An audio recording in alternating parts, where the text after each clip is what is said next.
Welcome back. I'm so excited. You know, I always hope and strive that here on the Mountain Views program, what we achieve is what I like to refer to as the clubhouse as a concept. Folks who come to the program with some regularity over the years and can enjoy this atmosphere and feel welcomed in a way that just like you would if you'd stop by to see your pals and have a nice chat, relax, and catch up. And that's exactly what we're going to do this evening with a fellow who has been a friend to the program for almost my entire tenure here. And it's always great to have him back in the studio. He is running for Congress in the 3rd District. He is a member of the Democratic Party. He is a former Vice President of Human Resources for Overstock.com, very successful company.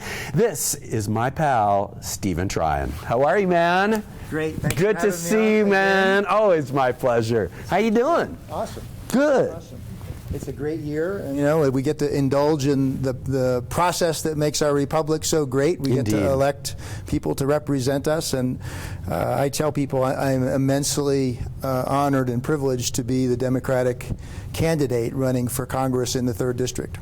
And of course, without sort of overselling the characterization, Utah is a very dominantly GOP Republican state, so yeah. I always kind of feel like, and I myself am an independent, I'm not registered with any party, but if I had to share an allegiance, it would probably be to a left-leaning party such as the Democrats. Well, you remember in 2014, I ran as an unaffiliated candidate. Yes. You know, and I have 22 years in the U.S. Army as an infantry officer, and so I take public service very seriously, and I take sort of the duty that public servants have to be unbiased, in my view, towards the Constitution and its application to all of our citizens very seriously. And that's why I came to the original election as an unaffiliated candidate. But I gained an appreciation for the importance of the party, and certainly my views align much better with the Democratic Party than they do with the Republican Party. And I spent a good part of my early career opposing single-party regimes. And I think Utah basically has a single-party regime under the Republicans. And so it's very comfortable for me to be opposing that, because I think when you got a single party running things, you have all kinds of bad things creep in, corruption and other things.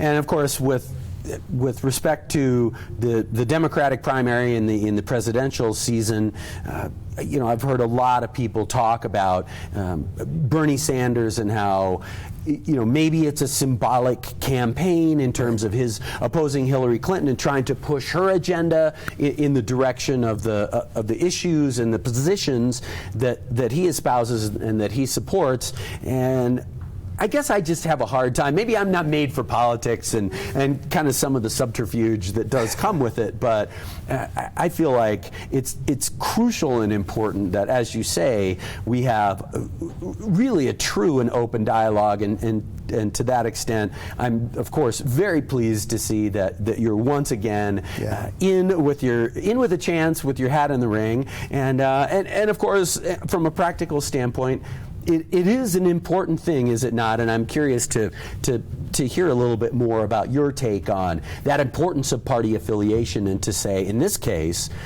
you're facing the same guy who is in the same party, but in this case, you have the Democratic Party behind you, as they say. Well, you know, again, I think the important thing is that you do what you believe is right and what you believe is best for the country. And I would say, you know, Bernie Sanders, and I saw him when he spoke at West High School, and I'm a fan. I think he's an honest man who's presenting what he believes are the best views, and a lot of his views resonate with things that I talked about 2 years ago. Campaign finance reform was a big thing for me 2 years ago. Education's always a big thing for me. So I think Bernie is just an honest guy out there trying to really improve the conversation. But the important thing really is not what party label you have. The important thing is that you're doing what you believe in your heart is right for the country and for the people that you represent. And I really want to represent to the people of the 3rd District that, you know, I recognize that there's this view in Utah that Republicans are somehow better than Democrats or more moral than Democrats. And I, to be honest, find that laughable given the record that the Republicans have in this state and nationally. It's just not the case. So, you know, I have a record of public service, and I want to stand with the Democrats. And again, my views are certainly closer to the Democratic Party on marriage equality and on the way we treat individuals in our society. I just think that it's very important that if you are one of those Utahns who believes that the Republicans are the only ones who are right or good citizens or whatever, well, I beg to differ. You know, I have 22 years as an infantry officer in the United States Army. I served my country. I risked my life for it, and I'm as good a citizen as any Republican in the state. And a guy who was in the Pentagon on 9/11.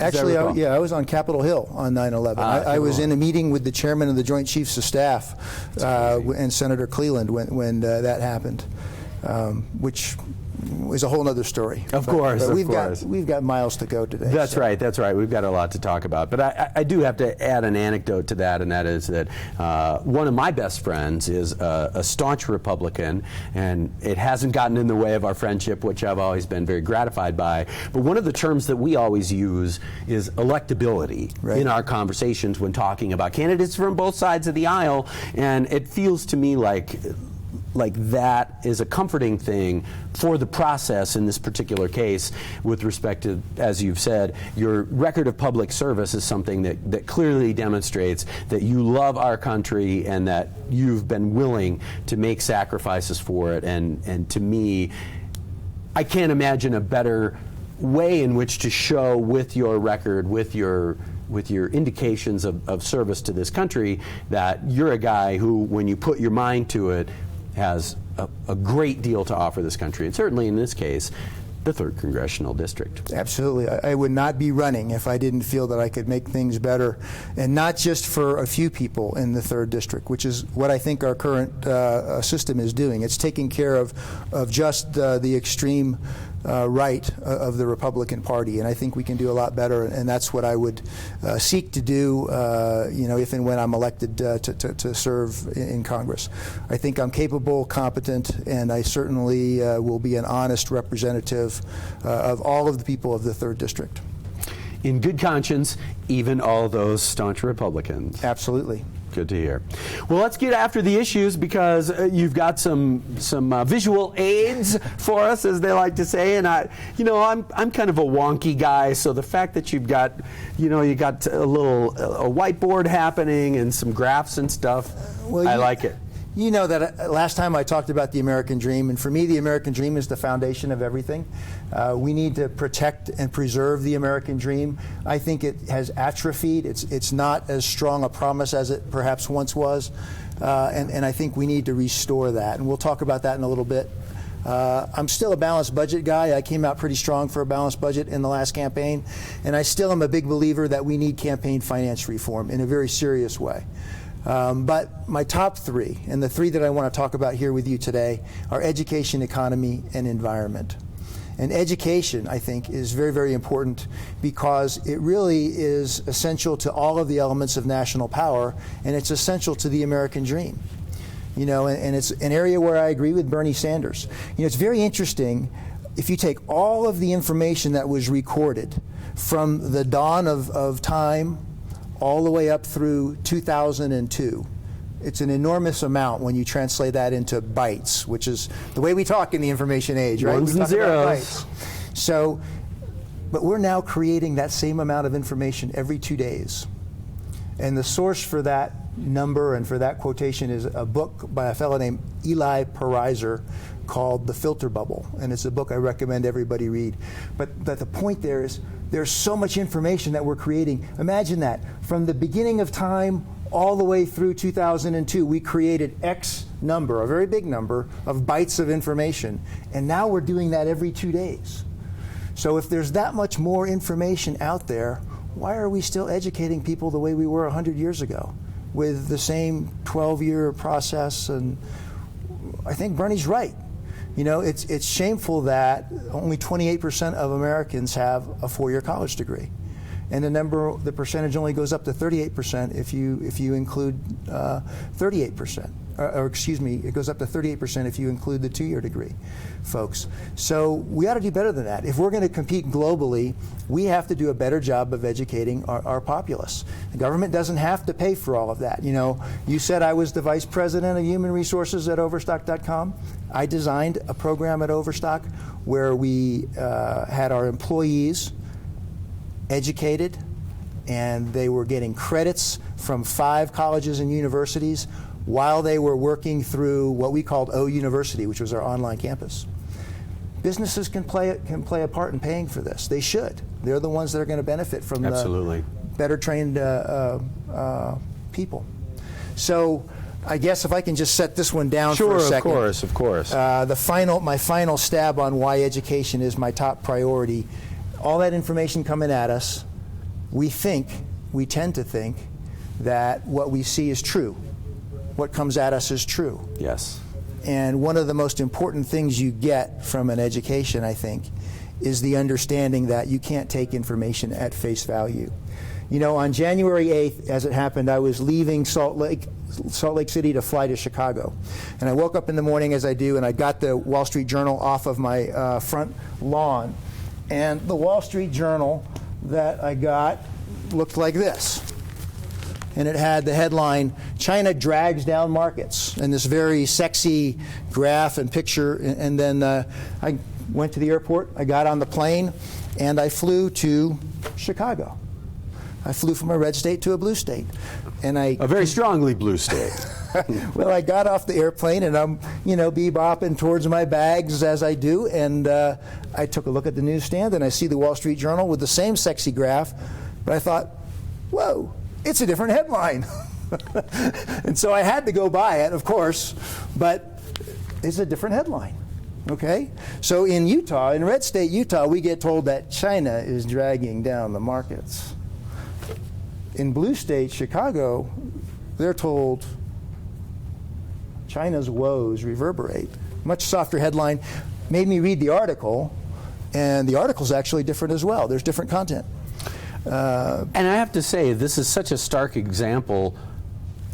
It kind of gave me a little chill to think that, because we talk in general terms about, the way that we may be manipulated by the news media, but this to me is such a stark example, and perhaps this is common knowledge to a lot of people, but that was news to me that not only is the Wall Street Journal maybe in some ways telling an audience that they know is much more heavily Democratic or characterize it however you want, but there are 2 different versions of the way that the data is characterized, and I find that a little bit frightening. Well, and the Wall Street Journal is just trying to sell newspapers. Yeah, in the end, that's really all they care about. There's no intent to change people's views in any nefarious way. I'm very certain of that.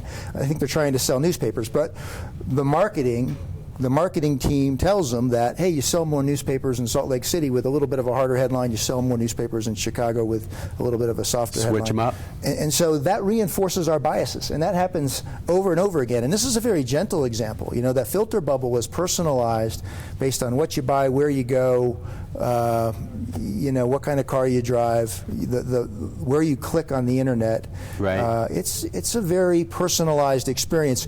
We're creating 310 million separate realities with the way personalization is going, and that is why we need more education. Okay, absolutely. I am not for censoring or changing the flow of information in any way. I love information. I love to swim in information. I do the backstroke in information. At a place like Overstock, that is certainly an organization for which information and the understanding and dissemination of it is the key to a successful business, without a doubt. But you got to have education. Indeed. Let's take a break. We'll continue with a discussion of the issues. Right after this, more with Stephen Tryon. He is running against Jason Chaffetz in the 3rd District. More after the break. Please stay tuned.